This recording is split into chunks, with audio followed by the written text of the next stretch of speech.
Hi, everyone. Welcome back to the Green Mind Podcast. And if this is your first time here, thank you for checking it out and listening. And if you're here again, thank you for coming back. I appreciate you a lot.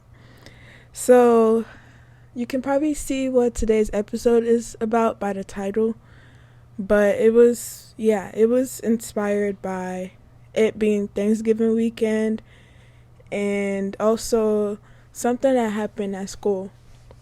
So I'm going to start with what happened at school. So there was this tree being made. It was a tree that was made for students to show what they were grateful for. And the whatever we were grateful for was to be put on leaves. So I was helping with passing out the leaves to students to see if they would like to write something so it could be put on the trees. So after I was walking around the tables and I was trying to give the students the leaves, some of them didn't want to take it, but I really didn't take any offense to them not taking the leaves, but I was more offended about their attitudes towards writing something to be grateful for. And it wasn't everyone, but it was like some of them resented writing what they were grateful for.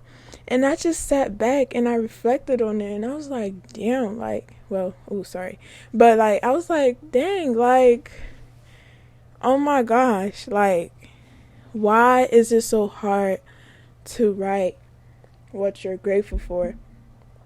And like, don't get me wrong, I know sometimes in our situations, it's like, we can't really tell what to be appreciative of because it's like tend to recognize our situations as being bad and then it blinds us from seeing the goods in what's going on around us. But it was like more about about the attitudes. Like it was like they resented it. It was like they resented it and like they didn't know exactly what to be grateful for. And that really kind of saddens me because I feel like we have, like, as humans, things might not look pretty all the time, but there's a lot for us to be grateful for. So that's why after that, I reflected on it, and then it made me more appreciative because things might not look pretty, our situations might not look pretty right now, but it's like those within those moments, like it's still the good to be grateful for.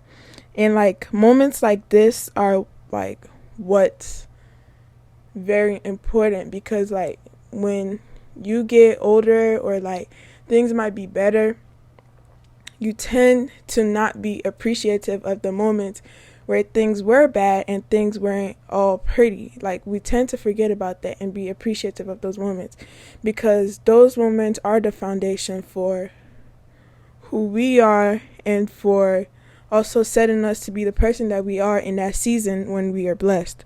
So, yeah. So that's why this episode is mainly about me saying what I'm grateful for and recognizing what to be grateful for in the moments that things might not look or crystal or beautiful or, well, it doesn't matter. Any good or bad, it's still beautiful because it still has an impact on you and there's a lot of morals. But in the moments where situations might not be the best, yeah, I just still want to show my gratitude and what I'm grateful for. Because it's beauty in the struggle, y'all. Like, there's beauty in the struggle. So, yeah. So, the first thing I'm grateful for is my creativity. And also creativity in general. Like, the ability to express myself. The ability to express myself and also have people who accept me based on the way I express myself. Like that's truly beautiful and that's something that I'm very grateful for because over the few years I found it very hard to express myself, but as I got older I'm getting really better, and because I know how to express myself I'm more confident, if that makes sense, you know? And like, also thanks to social media too, I feel like a lot of us have been able to express our creativity more due to social media, and a lot of us express it in different forms like fashion, art, singing, music, you know, you name it all. Like, it's a lot of ways for us to express ourselves, and there's no weird way to express yourself, no matter how society deems it as being weird or corny or whatever. If it's how you express yourself and it brings you genuine happiness and joy, that's all that matters, and it's something worth being grateful for, because at the end of the day, it makes you happy. And also, I'm grateful for the people who have inspired me through their creativity. I don't know if you guys know, I don't think I ever mentioned it, but like, I'm heavily influenced by Frank Ocean. Like, I love that man a lot, and because he was able to express himself through his music, I am inspired by him, and he has impacted me in various ways. So, you being able to express your creativity and express it with the whole world will highly influence somebody else. So, you owe it to yourself, and you owe it to somebody else that you probably wouldn't even ever meet in your life.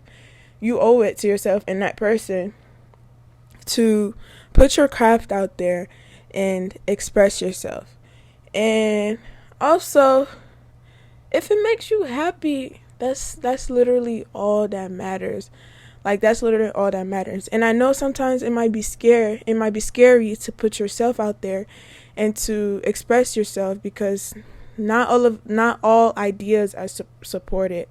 But at the same time, if it's you, if it's something that you like, it's always going to be somebody out there that will support you and will also be in your certain niche, if that makes sense. So it's all about getting over that fear and going out there and just expressing yourself, even though people might not accept it. But like, all that really matters is, you know, expressing yourself. Like, I need you to realize, I'm pretty sure there are some people out there that have inspired you to be the person that you are today. There are some creative folks out there, or people who have different intellects, that have inspired who you are today as a person. So think about it like this. Somebody inspired them, and now they're inspiring you. So now you owe it to somebody else to inspire them.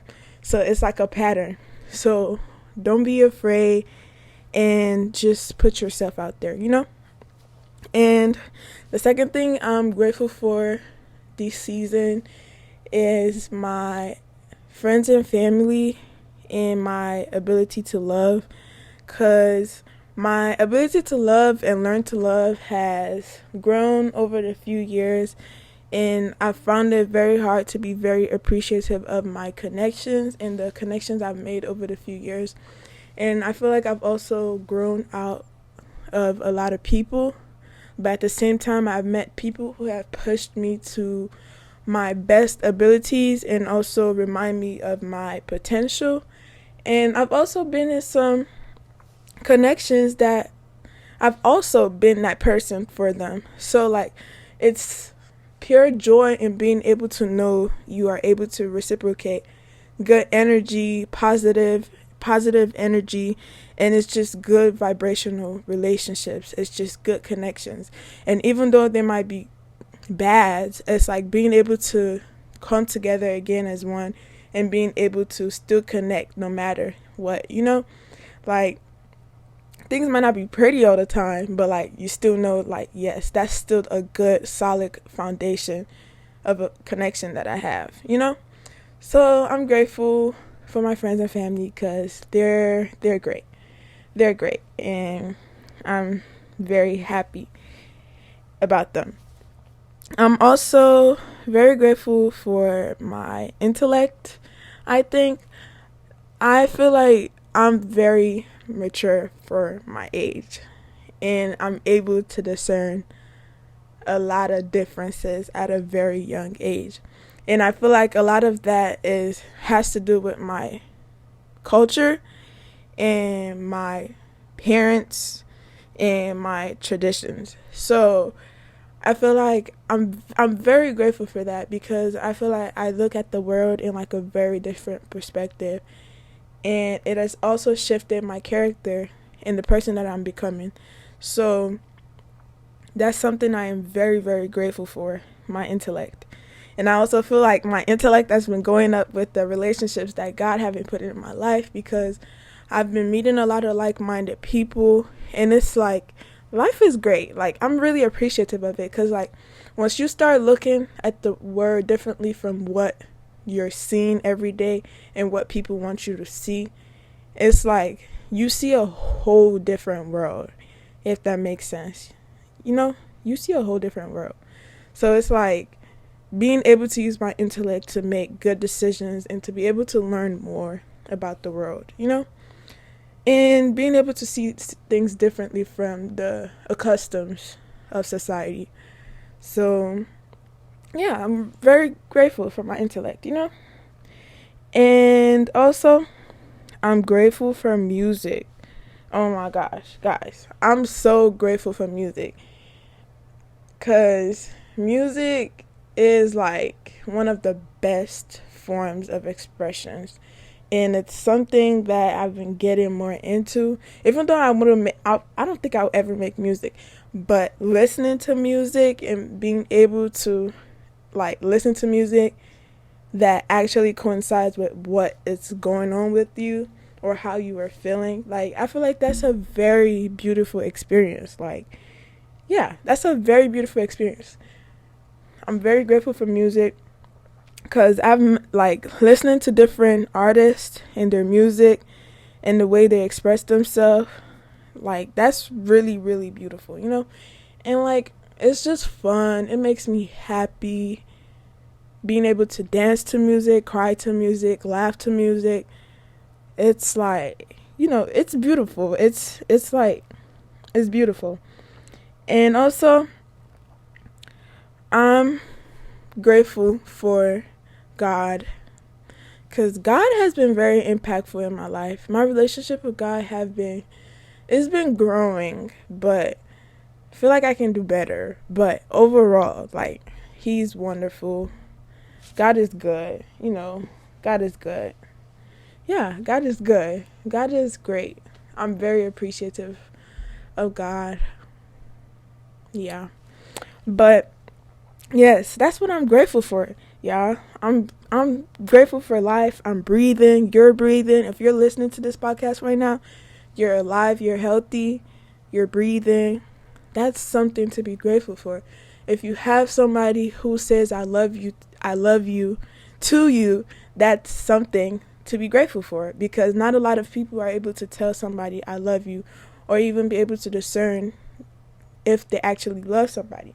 So being able to know that you have somebody there to say, yes, I love you, like, that's beautiful, you know? So it's a lot of things to be grateful for. And I'm going to give you guys some of the things that I like help me gratify life more. Like, for example, like going on walks, listening to music, like creating art, whatever that might be. It might be fashion. It might be music for you. It might be paintings or drawings. You know, those can help you gratify life more. Also, a talk with somebody. It might seem so minuscule, but like talking to somebody that you know loves you and appreciates you, and you are able to connect with them, that's something to be very grateful for. Being able to know that there's somebody out there like you, or somebody who cares about you to listen to you, that's something big to be grateful for. So those are some little things that can help you gratify life more. But before I leave you guys, I have 2 assignments, okay? I have 2 assignments for you guys. So the first one we did in psychology, and it's more about a happiness thing, but it's more about you being grateful too. So I want you to pick somebody in your life, whoever it may be, the first person that comes to mind, and I want you to write about them, why you are grateful for them, and how they have impacted you or influenced you. And after that's done, I want you to call them or text it to them, but I think you should be bold and call them. So call them and read them what you wrote on the piece of paper. And then just pay attention to their reaction, their body language, and their response. And hopefully your mood rater goes up and you're happier. And the second assignment that I have for you guys is to write at least 3 things you're grateful for. Open your mind up and look at it into a different perspective. If things are not going the best for you right now, that's okay. But even when life is mundane, there are still things for us to be grateful for. So I still want you to look in your situation, because your situation doesn't define you. So look and write what you're grateful for. Okay? Yeah. Thank you for listening to today's episode. See you guys next time. Love you.